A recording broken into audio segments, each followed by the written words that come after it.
ব্যবহার, সুন্দর আচরণ। আজকে আমরা এই জায়গায় অনেক অভাব।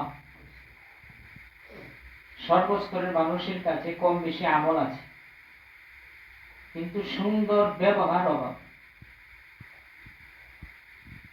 হাদিস শরীফে আছে, মান লাম ইউক্কির কাবীরানা ওয়া ইয়ারহাম সগীরানা ফালাইসা মিন্না। যে যারা বড়দেরকে সম্মান করে না, তাজিম করে না, এবং বড়রা ছোটদেরকে স্নেহ করে না, তারা আমার উম্মত। ওই আখলাক আমার মাঝে আপনার মাঝে কিভাবে আসে? এই জন্য 4টা গুণ অর্জন করা দরকার। কয়টা গুণ অর্জন করা দরকার? হাদিসের ভাষায় আছে, কলবান শাকিরান ওয়া লিসানান যাকিরান ওয়া বাদানান আলাল মাসাইবি সাবিরান ওয়া যাওজাতান সালিহাতান লা তাবদিলা খাওনান ফি নাফসিহি ওয়া মালি যাওজিহি।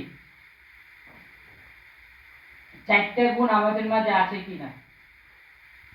এই 4টা নিয়ামত যারা পেয়েছেন তারা দুনিয়ার মধ্যে সবচেয়ে শান্তিতে আছেন। সুবহানাল্লাহ। পরিবেশের দিক দিয়ে মানুষকে মনে হয় অনেকে অনেক শান্তিতে আছে, বাস্তবতা হলো অনেক পেরেশানির মধ্যে আছে, ঠিক কি না? উলফত মে বরাবর কে ওফা হো কে জফা হো, উলফত মে বরাবর কে ওফা হো কে জফা হো, হর চিজ মে লজ্জত আগার দিল মে মজা হো। যে সব কিছুর ডেকোরেশন সাজানো গোছানো খুব সুন্দর, দিলের মধ্যে শান্তি নাই, তো এর মধ্যে শান্তি নেই। দিলের মধ্যে শান্তি আছে, তো সব জায়গার মধ্যে শান্তি আছে।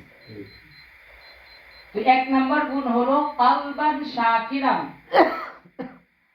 আমাদের হৃদয়, কলব এমন একটা জায়গা, ইবলিস আদম আলাইহিস সালামকে বানানোর পরে মুখ থেকে প্রবেশ করে সমস্ত অঙ্গ প্রত্যঙ্গে ঢুকছে, কিন্তু কলবের ভিতরে ঢুকতে পারে নাই। বলেন সুবহানাল্লাহ। এইজন্য কলব এমন একটা দামি জিনিস। ঈমান কোন জায়গায় থাকে বলেন? কলবের মধ্যে।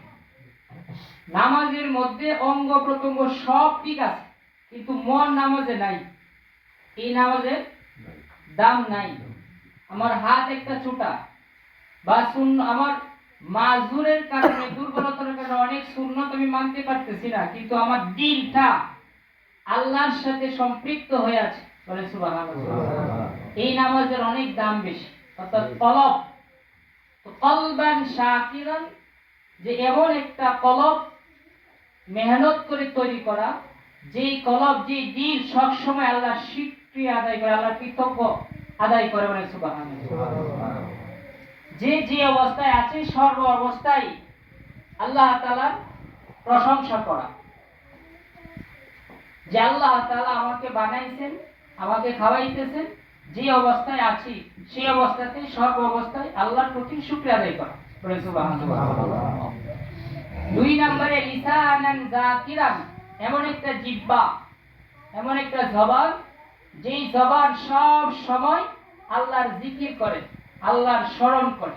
জিকির মানে এই না সব সময় খালি তাসবিহ তাহলিল তাহলিলাত পড়া, যে কোনো মাসনুন দোয়া, এটাও জিকির। বলেন সুবহানাল্লাহ। খাবার সামনে আসলে, যে কোনো পরিবেশ, আল্লাহুম্মা বারিক লানা ফীমা রাযাকতানা ওয়া কিনা আযাবান নার, যেই জবান বলে এই জবান দামি। বলেন সুবহানাল্লাহ। আমরা খাবার খাই কি না? সবাই খাবার যখন সামনে আসে তখন এই দোয়া বলতে হয়। বলেন সুবহানাল্লাহ। আমরা কি আজ পর্যন্ত আমার স্ত্রী বা আমার মা, আমাদের পরিবার বা আমাদের আত্মীয় স্বজন বা দাওয়াত দিয়ে যখন এত কষ্ট করে খাবারটা সামনে আনে, তখন এই দোয়াটি কি আমাদের জবানে বের হয়? তখন খালি নজর ঘুরে যে কে শাহিদারি করবো, কে শাহিদারি করলে খাবার বেশি খাওয়া যাবে। বলেন ঠিক কিনা? তো এরকম একটা জবান তৈরি করে, আল্লাহ যখন খাবার আসবে, আল্লাহুম্মা বারিক লানা ফীমা রাযাকতানা ওয়া কিনা আযাবান নার, এটা একটা উদাহরণ দিলাম। এভাবে সমস্ত জায়গায় দোয়া পড়া, চলতে ফিরতে সুবহানাল্লাহ ওয়ালহামদুলিল্লাহ লা ইলাহা ইল্লাল্লাহ আল্লাহু আকবার। ঠিক কি না? বাথরুমে ঢুকবেন আল্লাহুম্মা ইন্নী আউযু বিকা মিনাল খুবুসি ওয়াল খাবাইস, এই সমস্ত দোয়াগুলা যে জায়গায় যে এগুলো পড়া, এটা লিসানান যাকিরা। এই জিহ্বা আমাদের এখন তৈরি হয়েছে মানুষের গীবত, শিকায়াত, সমালোচনা মধ্যে, ঠিক কি না? এবং সবচাইতে বেশি সমালোচনা যাদের হয়, যাদেরকে সবচাইতে বেশি মহব্বতের কথা বলা হয়েছে, তারা হলো সমাজের উলামায়ে কেরাম। তারা কারা? সমাজের উলামায়ে কেরাম। হাদিস শরীফে এসেছেন, আল্লাহ রাসূল সাল্লাল্লাহু আলাইহি ওয়াসাল্লাম বলেন, তিন শ্রেণীর মানুষ আপনাকে উপকার করবে। কয় শ্রেণীর মানুষ? তিনজন মানুষ আপনাকে কিয়ামতের দিন শাফাআত করবে, সুপারিশ করতে পারবে। সালাসাতু ইয়াউমাল কিয়ামাতি ইয়াশফাউনাল আম্বিয়া ওয়াল উলামা সুম্মা শুহাদা। এক নাম্বার আম্বিয়া আলাইহিস সালাতু ওয়াস সালাম, সুবহানাল্লাহ। দুই নম্বরে উলামায়ে কেরাম, তিন নম্বরে শহীদ। বলেন সুবহানাল্লাহ। আল্লাহ তাআলা সূরা বনী ইসরাঈলের মধ্যে চূড়ান্ত ফয়সালা দিয়েছেন, ওয়াকাযা রাব্বুকা আল্লা তা'বুদু ইল্লা ইয়্যাহু ওয়া বিল ওয়ালিদাইনি ইহসানা। যে আমার চূড়ান্ত ফয়সালা তোমাদের উপর ফরজ, বাধ্য, যে তোমরা সবচেয়ে তোমাদের উপর হক এটা যে আমি আল্লাহ ছাড়া অন্য কারো ইবাদত করা যাবে না। বলেন ঠিক কি না? যে ইবাদত যদি করতে হয় আমার ইবাদত করতে হবে, এটা তোমার হক, আমি তোমারে বানাইছি। কে বানাইছে? আল্লাহ। মুফাসসিরিনে কেরাম বলেন, আমরা জানি সমস্ত মাখলুকাত আল্লাহ তাআলা বলছেন কুন ফায়াকুন, বলছেন হয়ে গেছে, ঠিক কি না? কিন্তু মানুষকে খালাকতু বিয়াদাইয়া, আল্লাহ তাআলা নিজ কুদরতির হাত দ্বারা তৈরি করেছেন এই কপাল। অতএব আল্লাহ বলেন এটা আমার হক, এটা আমার পাওনা, যে আমি নিজ কুদরতি হাত লাগাইয়া যে কপাল বানাইছি, সেজদা যদি করতে হয় তাহলে আমাকেই সেজদা করতে হবে, আমাকে ছাড়া অন্য কাউকে সেজদা করতে পারবে না। যদি করো তাহলে তুমি বেঈমান। কেন? তুমি যার সেজদা করো তারে, সে তো তোমারে বানাই নাই, বানাইছি আমি। বলেন ঠিক কিনা? যে না, আল্লাহ বলে এটা আমার হক, এক নাম্বার। দুই নম্বর হক, সবচেয়ে সুন্দর আচরণ যদি কারোর সাথে করার দরকার, সে হলো মা এবং বাবা এবং উলামায়ে কেরাম। কারণ মা বাবার চাইতে উলামায়ে কেরাম কেন বেশি? কঠিন হাসরের দিন মা বাবা ফলাইব, ইয়াউমা ইয়াফিরুল মারউ মিন আখিহি ওয়া উম্মিহি ওয়া আবিহি ওয়া সাহিবাতিহি ওয়া বানিহি। মা বাবা যতই আপন, মা বাবার ব্যাপারে অত্যন্ত সুন্দর আচরণ, এবং তাদের ব্যাপারে আরো সামনে বলা হয়েছে, ওয়া ইম্মা ইয়াবলুগান্না ইনদাকাল কিবরা আহাদুহুমা আও কিলাহুমা। তারা যখন বার্ধক্যে পরিণত হবে তখন ওয়াকফিল লাহুমা জানাহাজ যুল্লি মিনার রাহমা, তোমাদের দুই হাত সম্প্রসারিত করে দাও, যে এমন ভাবে তাকে লালন পালন করো যেমন শিশুকালে তোমাকে তোমার মা বাবা লালন পালন করেছিল। বলেন সুবহানাল্লাহ। ছোট বাচ্চা যেমন খাইতে পারে না, মা বাবা খাওয়াই দিছে, খাওয়াইছে কিনা? প্রস্রাব করে দিলে মা বাবা পরিষ্কার করছে। যুবক ভাইরা যারা আছে, সন্তানের দায়িত্ব, মা বাবা যদি এই পর্যন্ত বৃদ্ধ পরিণত হয় তাহলে তাকে খাওয়ানোর প্রয়োজন হলে আমাকে খাওয়াই দিতে হবে, এটা আল্লাহর বিধান। সে যদি ঘরে প্রস্রাব পায়খানা করে, সন্তান হিসাবে আমার বাবা আমার শিশুকালে যেভাবে প্রস্রাব পায়খানা পরিষ্কার করেছে, আমি বাবা হিসাবে, সন্তান হিসেবে ঠিক তেমনি ভাবে পরিষ্কার পরিচ্ছন্ন করা আমার উপর ফরজ এবং দায়িত্ব। বলেন ঠিক কিনা? এবং আল্লাহ তাআলা অন্য আয়াতে বলেছেন, আমরা যে সমস্ত যুবক ভাইরা মনে করি মা বাবাকে খরচ দেই, অনেক দেই, যতটুকু দেই এতটুকু, কিন্তু কোরআনে বলছেন না, তাদের যতটুকু খরচ দিলে চলে, যতটুকু দেওয়া দরকার ততটুকু দেওয়া দরকার। আপনার আমার কামাই রোজগারের মধ্যে মা বাবার হক রয়েছে। আল্লাহ কোরআনে বলেছেন সবচেয়ে উত্তম খরচ হয়েছে খায়রুম মিনাল ইনফাক, ইনফাকু মিন ওয়ালিদাইহি, মা বাবার জন্য খরচ করা, এটা হলো সবের কাজ। বলেন সুবহানাল্লাহ। সর্বপ্রথম খরচ করব কার জন্য? আলোচনাটা লম্বা হয়ে যাবে, তো এতটুকু বুঝাইলাম যে মা বাবাকে যতটুকু দেওয়া দরকার ততটুকু দেওয়া আমার আপনার দায়িত্ব। আমরা মনে করি তো মাসে 500 দিতেছি, এটাই তো বেশি দিতেছি, 1000 দিতেছি, এটাই বেশি দিতেছি, ঠিক কিনা? না। তো এই মা বাবার এত তাজিম সম্মানের পরও মা বাবা আপনার জন্য জান্নাত, আপনার জন্য জাহান্নাম, মা বাবার খুশিতে আল্লাহ খুশি।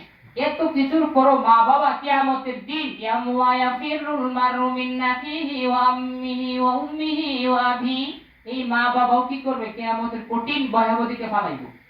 পরিচয় দিবে না সন্তান, পরিচয় দিবে না সন্তান, মা বাবার পরিচয় দিবে না। কিন্তু সেই কঠিন মুহূর্তে উলামায়ে কেরাম সামনে এগিয়ে আসবে। ইশফাউনা ইয়াউমাল কিয়ামাল উলামা, যেদিন আপনি একটা নেকির জন্য জান্নাতে যেতে পারবেন না, আপনি যার কাছে যাবেন সেই আপনাকে দেখে দূরে সরায় দিবে। কিন্তু সেই কঠিন মুহূর্ত আম্বিয়া আলাইহিস সালাতু ওয়াস সালাম সুপারিশ করার পরে দ্বিতীয় ধাপে যারা সুপারিশ করবেন এবং যাদের সুপারিশ আল্লাহ কবুল করবেন তারা হলো উলামায়ে কেরাম। বলেন সুবহানাল্লাহ। ফালিসানান যাকিরান, সব সময় আমরা আমাদের এই জবান গালি গালাজ, সকালবেলা উঠতে একটা লম্বা গালি দেয়, হাসিতে খুশিতে যে যেভাবে গুনাহ কিন্তু হয়ে যায় কিনা? কিন্তু এই জবানকে গালি মুক্ত করে, গীবত শিকার থেকে মুক্ত করে, মুরব্বী বাবারা যারা আছেন ঘুমের আগে পরে সর্ব অবস্থায়, আর বেশি না পারলেও বুখারী শরীফের সর্বশেষ হাদিস যে সুবহানাল্লাহি ওয়া বিহামদিহি সুবহানাল্লাহিল আযীম, সবচেয়ে দামি আমল। এই তাসবিহ মিজানকে ভারী করে। সুবহানাল্লাহ। চলমান জমিনে লা ইলাহা ইল্লাল্লাহ, নিচে নামার সময় হ্যাঁ আল্লাহু আকবার, উপরে ওঠার সময় আল্লাহু আকবার, নিচে নামার সময় সুবহানাল্লাহ। এভাবে বিভিন্ন মাসনুন আর না পাইলে অন্তত আস্তাগফিরুল্লাহ, আল্লাহু আকবার, লা ইলাহা ইল্লাল্লাহ, এভাবে জবানকে অভ্যস্ত করা। জবান যদি দুনিয়ামুখী হয়ে যায় তাহলে কি হবে? আপনি আমি যতই চেষ্টা করি সাকাতুল মতের সময় কালিমা পড়াইতে, বের হবে না। যেই আমার দিলের মধ্যে যেটা ভরা আছে এটা বের হবে।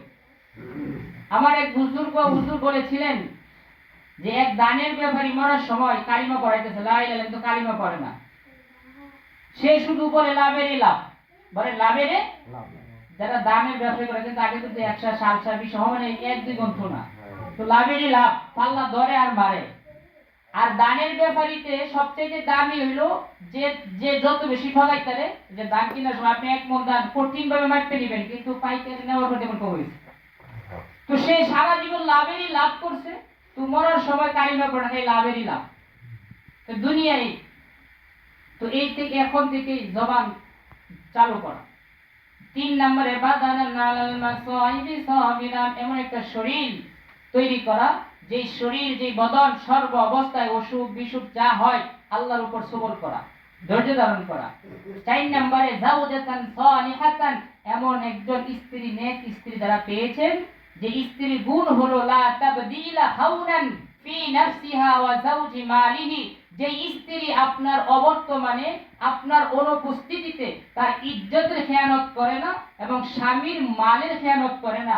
এমন স্ত্রী যারা ঘরে পেয়েছেন তারা দুনিয়া ও আখিরাতের বড় কল্যাণ পেয়েছেন। বলেন সুবহানাল্লাহ। এমন স্ত্রী পাওয়া সহজ না কঠিন? এই 4টা যারা পেয়েছেন, এই 4টা গুণ যাদের মধ্যে আছে তারা সবচেয়ে বড় সুখী, তারা সবচেয়ে বড় দামি মানুষ। এই 4টা গুণ যদি আমাদের মধ্যে আসে তাহলে আমাদের দুনিয়ার আখলাক সুন্দর হবে, আখিরাতের আমল আমাদের সুন্দর হবে। বলেন সুবহানাল্লাহ। এই 4টা আমলকে নষ্ট করার জন্য বিপরীত 4টা আমল, এই গুনাহ আছে, যে 4টা থেকে আমাদের বাঁচতে হবে। এই 4টা গুণ অর্জন করতে হবে আর 4টা গুণ থেকে আমাদের বাঁচতে হবে। তার মধ্যে একটা হলো শিরিক, একটা হলো কি শিরিক, কথা কাজে কামে বিভিন্ন ভাবে আমাদের শিরিক হয়ে যায়। শিরিক এমন একটা গুনাহ, আল্লাহ তাআলা সমস্ত গুনাহ maaf করবেন কিন্তু শিরিকি গুনাহ maaf করবেন না। বলেন নাউযুবিল্লাহ। শিরিকের কারণে আপনি অনেক আমল করেছেন কিন্তু শিরিকের কারণে সমস্ত আমল একেবারে বরবাদ হয়ে যায়। 2 নম্বরে কুফর, আমরা অনেক সময় মুসলমান কথা কাজে কুফরি করে ফেলি, যেটা আমার ঈমান নষ্ট হয়ে গেল। 3 নাম্বার বেদাত, রাসূল সাল্লাল্লাহু আলাইহি ওয়াসাল্লামের সুন্নাতের মুখালিফ কোন আমল করা, যেটা আমরা আমলকে নষ্ট করে। 4 নম্বর গাফলাত, অলসতার সাথে নামাজ পড়া, যে কোনো আমল অলসতার সাথে করা। সাহাবায়ে কেরাম ছিলেন এরকম যে আমল করতে ইস্তিকামাতের সাথে, স্থিরতার সাথে। আজকে আমরা এতটাই নামাজের ব্যাপারেও বেপরোয়া হয়ে গেছি যে মসজিদে যত সবার আগে আসা, সবার পরে আসা, আর সবার আগে বের হওয়া না। ইস্তিকামত যেটা আমার অলসতার প্রমাণ। ইস্তিকামতের এই 4টা দিকে বাঁচতে হবে, শিরিক থেকে বাঁচতে হবে, কুফর থেকে বাঁচতে হবে, বেদাত থেকে বাঁচতে হবে, নিফাক থেকে বাঁচতে হবে, গাফলত থেকে বাঁচতে হবে। আজকে ভাই দুস্থ বুজুর্গ, দুনিয়ার মধ্যে শান্তি কোথাও নাই। একজন আল্লাহর বুজুর্গ ছিলেন বাহলুল মাজনুন, তিনি সময়ে সময়ে বেশিরভাগ কবরস্থানে যেয়ে বসে থাকতেন, কবরের মানুষের সাথে কথা বলতেন। বলে সুবহানাল্লাহ। মানুষ বলে পাগল তো পাগল, কত পাগল দেখলাম, কবরের মানুষের সাথে কি করব? বলে যে এটাই আমার সবচেয়ে শান্তির জায়গা, ওদেরকে আমি সালাম দেই, ওরা না আমাকে গালি দিতে পারে, না আমার নামে গীবত শিকায়ত করতে পারে, যতক্ষণ বসে থাকি নীরবতার সাথে থাকি, না আমাকে মারার ভয় আছে, নাকি আমাকে নিয়ে ষড়যন্ত্র করার ভয় আছে। আমার কাছে তারাও নিরাপদ, তাদের কাছে আমি নিরাপদ। বলে সুবহানাল্লাহ। আমাদের অনেকের মা বাবা আত্মীয় স্বজনের কবর এই এলাকায় আছে না নাই? কয় মাস ধরে যায় না। হাদিস শরীফে আছে প্রতি সপ্তাহে শুক্রবার দিন বাবার কবরে সন্তান একা একা নিজ দায়িত্বে যাওয়া, পরিষ্কার পরিচ্ছন্ন করা, পবিত্রতার ব্যবস্থা করা এবং জিয়ারত করা, বাবার মৃত্যুর কথা স্মরণে নিজে মৃত্যুর কথা স্মরণ করা। বলেন ঠিক কিনা? এই জন্য দুস্থর বুজুর্গ, সাহাবায়ে কেরাম আজমাইন রাসূলকে এত ভালোবাসতেন যে আজকে এই জমানায় যারা আইসা বুঝতে হবে যে আজকে আমরা যারা দিন থেকে অনেক দূরে সরে আছি, এই সময় যদি রাসূলও থাকতেন তাহলে তারা দূরেই থাকতো। এই জন্য সাহাবায়ে কেরাম রাসূলুল্লাহ সাল্লাল্লাহু আলাইহি ওয়াসাল্লামকে খুব বেশি মহব্বত করতেন। এত মহব্বত করতেন যে রাসূল সাল্লাল্লাহু আলাইহি ওয়াসাল্লাম যখন যে আমলের কথা বলতেন, সেই আমলটা তারা দ্রুত গতিতে যথাসময়ে আমলটা করতেন। আল্লাহ রাসূল নাই, রাসূলুল্লাহ সাল্লাল্লাহু আলাইহি ওয়াসাল্লামের পরে এই দ্বীনি কাজ নবীদের মধ্যে সবচেয়ে সাইয়্যিদুল মুরসালিন, ইমামুল মুরসালিন, নবীদের নবী, নবীদের সর্দার, যেমন আমাদের নবী উম্মতের সর্দার, এই নবীর উম্মত। বলেন ঠিক কিনা? আর কোরআন শরীফে আছে ইরফাইল্লাহুল্লাযীনা আমানু মিনকুম উলিল ইলমি দারাজাত। উম্মতের মধ্যে সবচেয়ে দামি উম্মত যারা মুমিন উম্মত। বলেন সুবহানাল্লাহ। এই যে আজকে আপনারা যারা মসজিদে এসেছেন, যারা আসতে পারে নাই, তাদের চাইতে আপনারা অনেক দামি, আপনারা দামি মুসলমান, দামি ঈমানদার। আর আপনাদের মধ্যে আমাদের মধ্যে সবচেয়ে দামি আল্লাহর কাছে বলেন কারা? উতুল ইলমি দারাজাত, যারা ইলম ওয়ালা। মুমিনের মধ্যে সবচেয়ে দামি মুমিন যারা আলেম, উলামায়ে কেরাম। বলেন সুবহানাল্লাহ। এটা আমার কথা না ভাই, আল্লাহ বলেন ইন্নামা ইয়াখশাল্লাহা মিন ইবাদিহিল উলামা। আমরা শুধু বাহিরটা দেখি, ভিতরটা দেখি না। আল্লাহ বলেন তাহাজ্জুদ পড়নেওয়ালা কারা, ফজর নামাজ পড়নেওয়ালা কারা? এই মাদ্রাসা শিশু বাচ্চারা। বলেন ঠিক কিনা? রাত্রে 3টায় 4টায় কারা উঠে? ও মিনাল লাইলি ফাতাহাজ্জুদ, ও মিনাল লাইলি ফাতাহাজ্জাদ নাফিলাতাল লাক আসা রাব্বুকা ইয়াবআসাকা মাকামাম মাহমুদা। আল্লাহ বলেন যে রাত্রের কিছু অংশ জাগ্রত হও, আজীবন চিরস্থায়ী কবরে যাইবা, সেই জায়গার জন্য কিছু সামানা তৈরি করো। আমরা খালি বাহিরটা দেখি, ভিতরটা দেখি না ভাই। খুব কষ্ট লাগে। ছোট ছোট বাচ্চারা ফজরের নামাজ আজকে আমাদের অনেকের হয়তো আদায় হয়েছে, কাজা হয়েছে, কিন্তু সারা পৃথিবীতে এমন কোনো হেফজখানা নাই, মাদ্রাসা নাই যে যাদের নামাজ কাজা হয়েছে ফজরে। ঠিক কিনা? এই জন্য মহব্বত যদি করতে হয়, কার সাথে মহব্বত করব? কবি বলেছেন মৌত কাসেম জাহে গাফিল ইখতিতামে জিন্দেগি, মৌত কাসেম জাহে গাফিল ইখতিতামে জিন্দেগি, मौत को मत दूर समझो, मौत है हरदम करीब, कौन होगा यारो तेरा गुरु जाने के लिए। একটু বাবা চিন্তা করো, মহাব্বত যদি করতে হয় মৃত্যুর পরে, কে তোমাকে দাফন দিবে, কে কাফন পরাবে, কে কবরে নামবে, এমন কে তৈরি আছে, এমন কার সাথে সম্পর্ক হয়েছে, আলেমের সাথে বা ইমামের সাথে। আমার মৃত্যুর খবর শোনার সাথে সাথে আমাকে গোসল দেওয়ার জন্য উনি আসবে। আমার কাফনের কাপড় দুইজন আলেমের হাত দিয়ে লাগবে। আমার কাডুল্লাহ চারজন আলেম বহন করবে। সমাজের এলাকার চারজন নামি দামি হাফেজ উলামায়ে কেরাম আমাকে কাডুল্লাহ বহন করবে। যাদের নামাজ কাজা নেই, যাদের আমলে তাহাজ্জুদ আছে, ইশরাকের আমল আছে, আওয়ামিনের আমল আছে, যারা গুনাহ থেকে সর্বদাই বেঁচে থাকার চেষ্টা করে, যাদের হাত লাগলে ওই কাফন, ওই কাপড়, ওই কবর সহ আল্লাহ তাআলা দামি বানায় দেন, বলেন সুবহানাল্লাহ। হাদিস শরীফে আছে একজন কুরআন ওয়ালা যখন কবরের পাশ দিয়ে হাঁটে আর সালাম দেয় আসসালামু আলাইকুম ইয়া আহলাল কুবুরি, ওই কবরের ওই মুহূর্তে আল্লাহ তাআলা কুরআনের কারণে আযাবকে মওকুফ করে দেন, বলেন সুবহানাল্লাহ।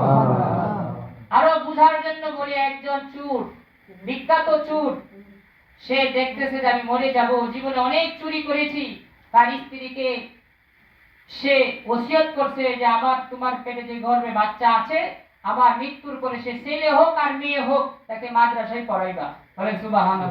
এই একটা ভালো না খারাপ?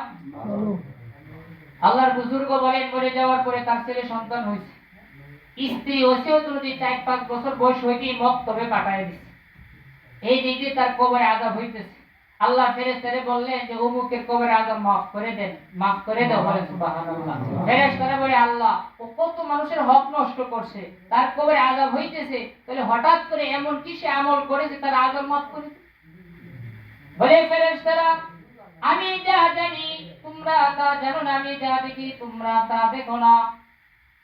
তার সন্তান সবেমাত্র কথা বলা শুরু করেছে, কিন্তু সে সর্বপ্রথম যে কথা বলেছে সেটা বলেছে বিসমিল্লাহির রহমানির রহিম। এখন তোমরাই বলো, যে সন্তান আমাকে রহমান আর রহিম বলে ডাকে, আমি আল্লাহ যদি রহমান আর রহিম হয়ে থাকি, তাহলে আমি ওই সন্তানের বাবাকে কেমনে কবরে আযাব দেই? বলে ঠিক কিনা?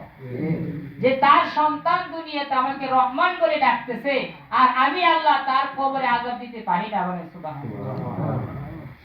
এজন্য এমন একজন সন্তান তৈরি করা, আপনার 4 জন সন্তান আছে, সমস্যা নাই, এতটুকু শিক্ষা যে সন্তান অন্তত আমাকে সুন্নত তরিকায় গোসল দিতে পারে, দাফন কাফন পড়াইতে পারে, কবরে লাশটা রাখার সময় বিসমিল্লাহি আলা মিল্লাতি রাসূলিল্লাহ বলতে পারে, অন্তত জিয়ারত করতে পারে, এতটুকু ধর্মীয় শিক্ষা দেওয়া প্রত্যেকটা বাবার জন্য সন্তানের উপর ফরজ আর দায়িত্ব, বলেন ঠিক কিনা?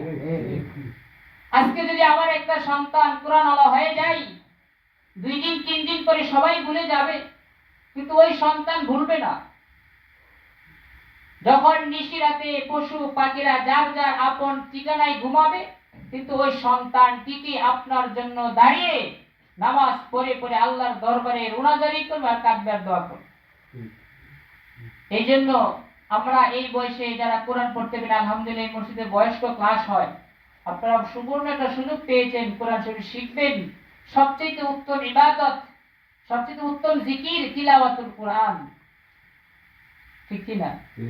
আর দিনদার ইমানদার মানুষের সাথে মহব্বত করবেন, সম্পর্ক রাখবেন। মৃত্যুর পরে আমার খবর শুনি যার যেন বলে ইন্না লিল্লাহি ওয়া ইন্না ইলাইহি রাজিউন বলে নিজ নিজ চিন্তা ধারণায় আমার জানাজায় এগিয়ে আসে, এমন না ডাকতে ডাকতে জানাজায় আসে না। এই জন্য আমরা দুনিয়াতে সম্পর্ক হয়ে গেছে শুধু দুনিয়ার জন্য। দুনিয়া বা এরকম একদিন দুনিয়া আপনিও বুঝবেন, আমিও বুঝবো। দুনিয়াকে ঢিল দিতে চাইবেন কিন্তু দুনিয়াকে ছাড়তে চাইবেন, দুনিয়া আপনাকে ছাড়বে না। সময় হয়ে গেছে, এমন একটা সময় আসবে দুনিয়া আপনি ছাড়তে চাইবেন, আপনি ছাড়তে পারবেন। এক আল্লাহর বান্দা বহু শীতের মৌসুমে নদীর পাশ দিয়ে যাইতেছে, 1 মিনিটে শেষ করে দিচ্ছি। তো বন্যায় একটা চিতাবাঘ, চিতাবাঘ